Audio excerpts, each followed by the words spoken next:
Good evening बच्चों। आज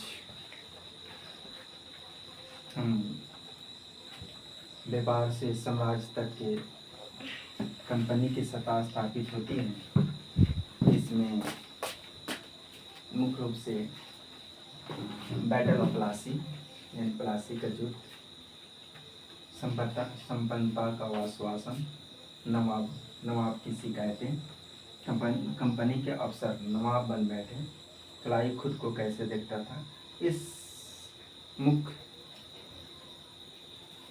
बातें इस टॉपिक पर देखेंगे। तो बैटल ऑफ प्लासी सारांश तुम लोग को बता दे रहे हैं। बैटल ऑफ प्लासी सिराजुद्दौला और रॉबर्ट क्लाइव के बीच लड़ा गया था सन 1757 में। सिराजुद्दौला एक अच्छे शासक के रूप में करता था और भारतीय व्यापारी और अंग्रेजी व्यापारी दोनों को समान रूप से छूट किसी चीज़ में देने लगे, जिसे अंग्रेज़ों का सामान कम बिकने लगा, जिसे वहाँ तरह तरह के लोगों में भावना अंग्रेज जो है अपने में शिकायत वहाँ रॉबर्ट क्लाइव के पास अंग्रेज अफसरों में करने लगे।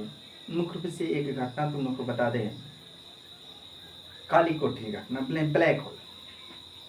उसमें एक छोटी सी जगह है, उस छोटी सी जगह में बहुत सारे आदमियों को डालकर, आगे तुम लोग बताएंगे, और उसको दीवार जलवा दिया। इतनी छोटी में कम में देह पर देह कर जिसके कारण उसमें सारे अंग्रेज अधिकारी या सिपाही थे, लगभग सारे उसमें मर गए। एक या दो बचे थे, जो कैसे बचे थे इस छोटी सी दीवार में चारों तरफ से पैक करवा दिया गया। सांस दम घुटने के कारण उन लोग को मृत्यु हो गई। ये बहुत दर्द भरी घटना थी। तो मुख्य रूप से प्लासी के युद्ध जो है सिराजुद्दौला और रॉबर्ट क्लाइव, तो रॉबर्ट क्लाइव ने छल से वहाँ के सिपाहियों को, वहाँ के सेठों को अपने पक्ष में कर लिया, और अपने पक्ष में करने के चलते सारे लोग सिराजुद्दौला के विरोध में हो गए, जिसके कारण इनका मुख्य सेनापति मीर जाफर था, जो अंग्रेजों से यानी रॉबर्ट क्लाइव से मिल गया, जिसके कारण 1757 में 23 जून 1757 का युद्ध हुआ। और इस युद्ध में अंग्रेज विजयी रहा, जिसके चलते और भी वहाँ जो मीर जाफर को बनाया एक कठपुतली शासक के रूप में बनाया, और कठपुतली शासक के रूप में ये शासन करने लगा, जिसके चलते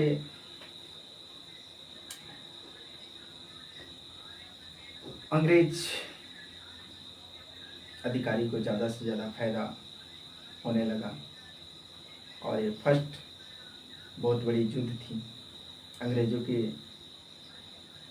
जिसके कारण भारतीय व्यापारियों को हर क्षेत्र में निराश होना पड़ा, और इस युद्ध के कारण अंग्रेज व्यापारी मालामाल होने लगे, अधिक से अधिक पैसा कमाने लगे। तो अब ध्यान से मेरा बात सुनो।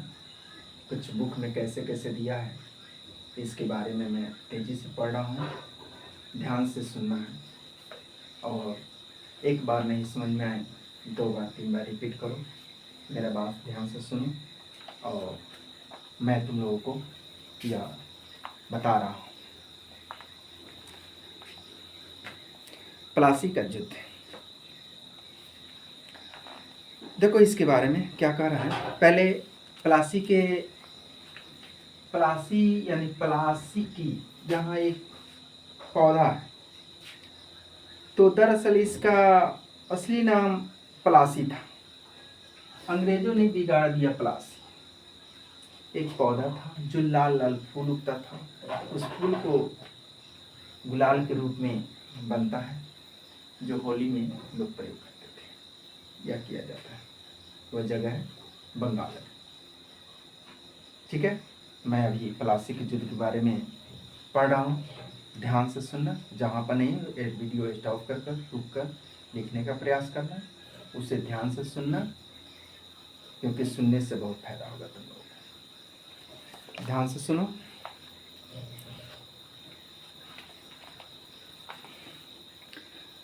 सत्रह में अलीवर्दी खान की मृत्यु के बाद सिराजुद्दौला बंगाल के नवाब बने। कंपनी को सिराजुद्दौला के ताकत से काफ़ी भय था। सिराजुद्दौला के जगह कंपनी का एक ऐसा कठपुतली नवाब चाहती थी कि उसे व्यापारी रियायतें तथा अन्य सुविधाएं आसानी से देने के आनाकानी न करे। कंपनी के प्रयास किया कि सिराजुद्दौला के प्रतिद्वंदियों में से किसी को नवाब बना दिया जाए, तथा कंपनी को कामयाबी नहीं मिली। तथा जवाब में सिराजुद्दौला ने हुक्म दिया कि कंपनी उनके राज्य के राजनीतिक मामलों में टांग अड़ाना बंद कर दे तथा किलेबंदी रोके तथा बकायादारों तथा राजस्व चुकाए, तथा अब दोनों के पक्ष में भी पीछे हटने को तैयार नहीं हुए, तथा अपनी 30,000 सिपाहियों के साथ नवाब ने कासिम बाजार में स्थित इंग्लिश फैक्ट्री के पर हमला बोल दिया, तथा नवाब की फौजों ने कंपनी के अफसरों को गिरफ्तार कर लिया तथा गोदाम पर ताले लटका दिया। यह सिराजुद्दौला ने किया। अंग्रेजों के अधिक हथियार छीन लिया तथा अंग्रेजों के जहाज़ों को घेर लिए गए, तथा इसके बाद नवाब ने कंपनी के कलकत्ता स्थित किले पर कब्जा के लिए उधर से रुख किया। कलकत्ता के हाथ से निकल जाने की खबर सुनते ही मद्रास में तैनात के अफसरों ने भी रॉबर्ट क्लाइव के नेतृत्व में सेना को रवाना कर दिया गया।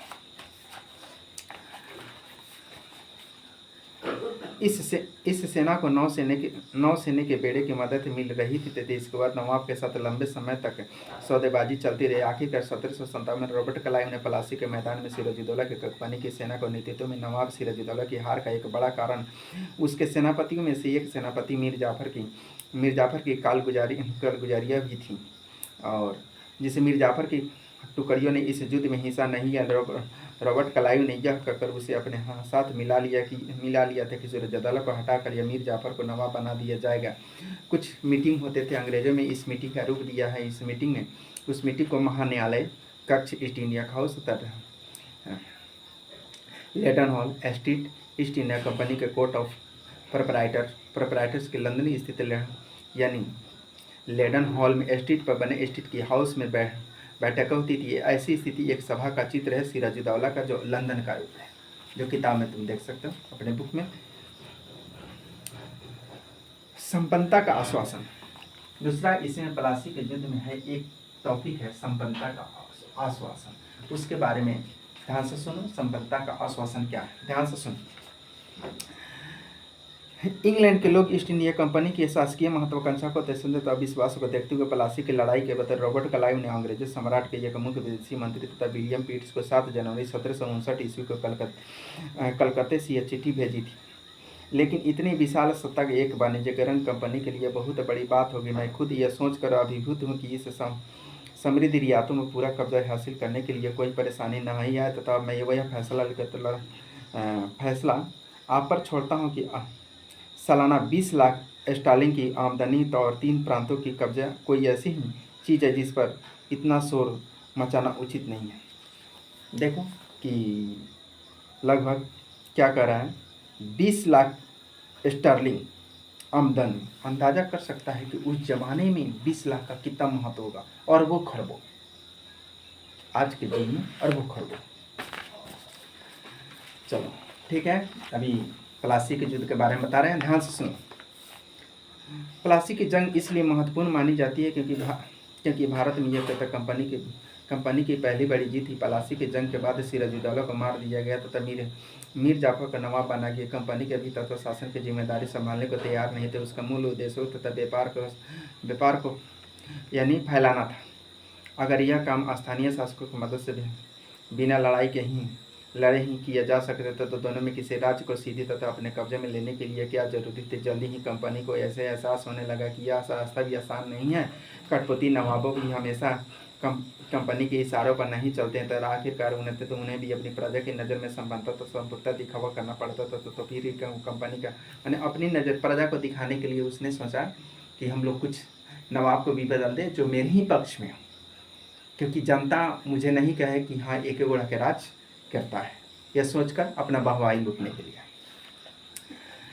फिर तो कंपनी करती था। जब मीर जाफर ने कंपनी का विरोध किया तो कंपनी उसे हटाकर मीर कासिम को नवाब बना दिया। जब मीर कासिम उन्हें तो परेशान करने लगे तो बक्सर की लड़ाई 1764 ईस्वी में हारना पड़ा। देखो, जब मीर जाफर को हटा दिया तो मीर कासिम को बनाया।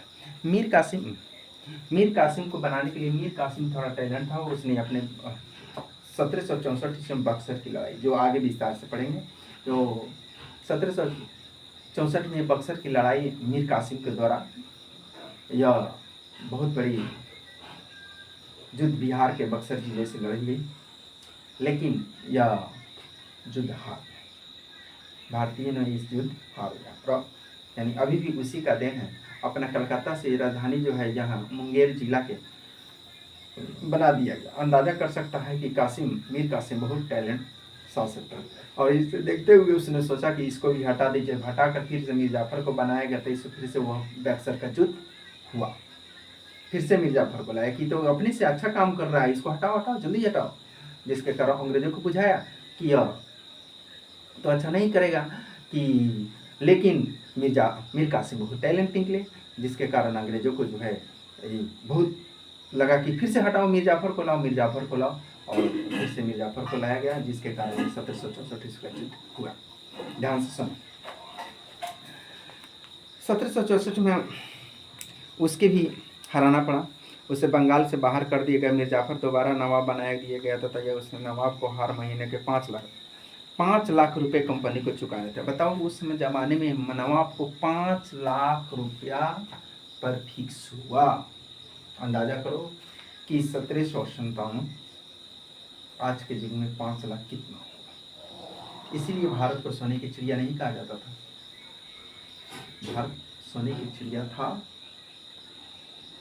अंदाजा कर सकता है, ध्यान से सुनो।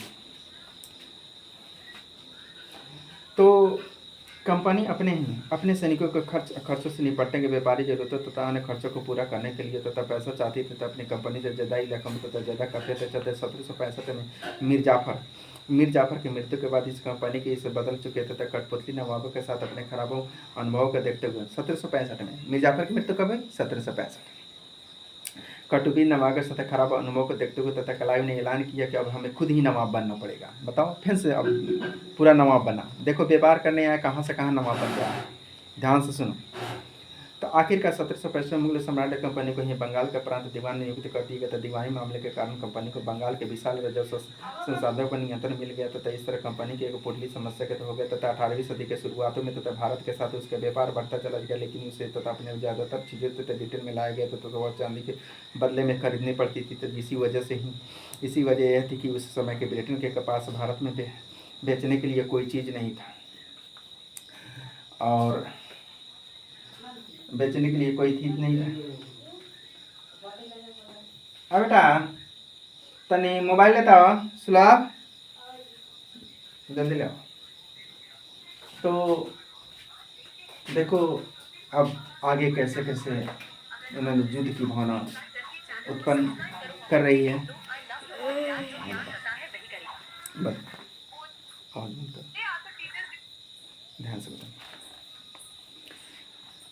ध्यान से सुनो। आखिरकार 1700 मुगल सम्राट कंपनी को ही बंगाल के दीवान नियुक्त कर दिया गया। दीवान मिलने के कंपनी को बंगाल के विजास संदर्भ नहीं थे। इस तरह कंपनी की एक पुरानी समस्या हो गई तथा 18वीं सदी के शुरुआत में भारत के साथ उन्हें व्यापारी को बढ़ता जा रहे थे, लेकिन उसे भारत में जरूरत थी। ब्रिटेन में लाए गए सोने और चांदी के बदले में खरीदना पड़ता था। तो इस तरह वजह से थी कि उस वक्त ब्रिटेन के पास भारत में बेचने के लिए कोई चीज़ नहीं थी। प्लासी की जंग के बाद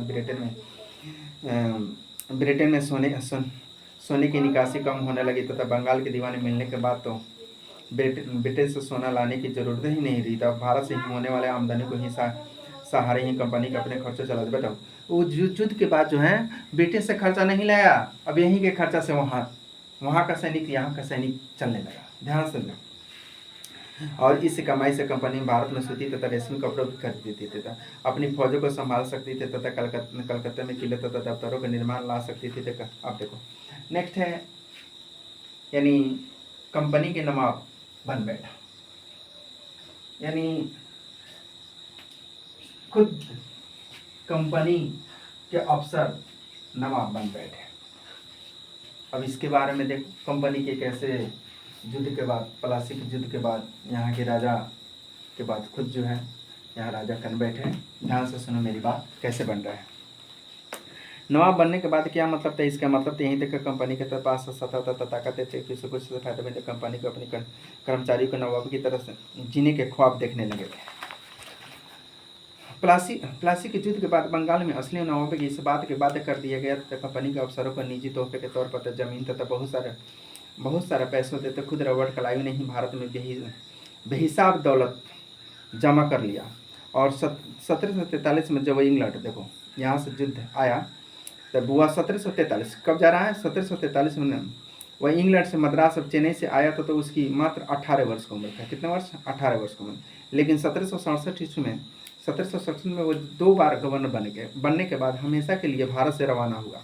1767 में 2 बार गवर्नर बनने के बाद भारत से रवाना हुआ तो यहाँ की औकात 401-102 पाउंड के बराबर थी। दिलचस्प बात यह थी कि गवर्नर के अपने दूसरे कार्यकाल में उसके कंपनी के भीतर फैले भ्रष्टाचार को खत्म करने के काम सौंपा गया था। लेकिन 1772 में ब्रिटिश संसद में उसे खुद भ्रष्टाचार के अफसरों को अपनी सफाई देनी पड़ती थी। देखो यहाँ भी शक करने लगा कि ये भ्रष्ट अफसर इतना पैसा कहाँ से कमा लिए, इतना ऐश्वर्य पे कहाँ से जिंदगी करने लगा। वहाँ भी उन्होंने इंग्लैंड में भी शिकायत आने लगी, वहाँ के लोगों ने भी कहने लगा।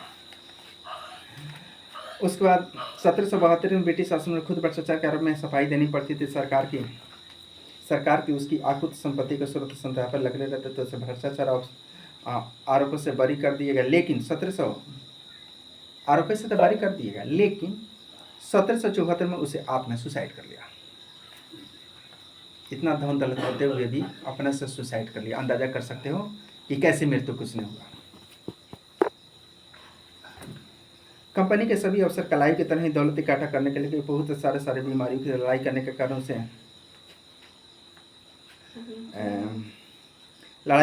उसे उम्र ही में मृत्यु के दीवाना बन गया तथा कहते उसके अलावा तथा सभी भ्रष्ट तथा बेईमान मानना के सही बना लिए तो उसमें तो सारे अफसर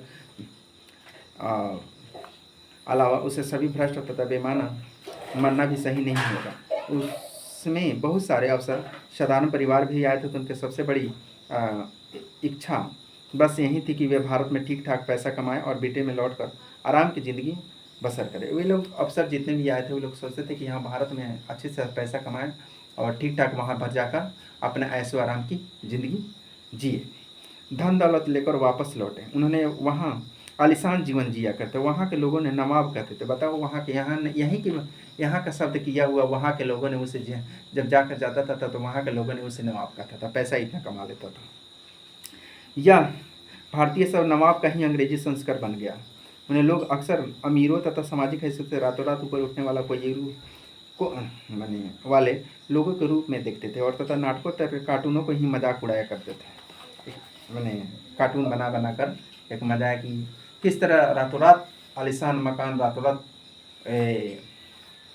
नवाब बन गया। क्लाइव खुद कैसे देखता था, अब अंदाजा करो कि क्लाइव खुद को कैसे देखता था, अपने आप को। ध्यान से सुनो, क्लाइव कैसे देखता था। क्लाइव खुद को कैसे देखता था। संसद की समिति का सुनवाई के दौरान तक क्लाइव ने कहा था कि प्लासी की लड़ाई के बाद उसने जबरदस्त संयम का परिचय दिया। तो आइए देखते हैं कि उसने क्या कहा, कैसे परिचय दिया, कैसे संयम दिया।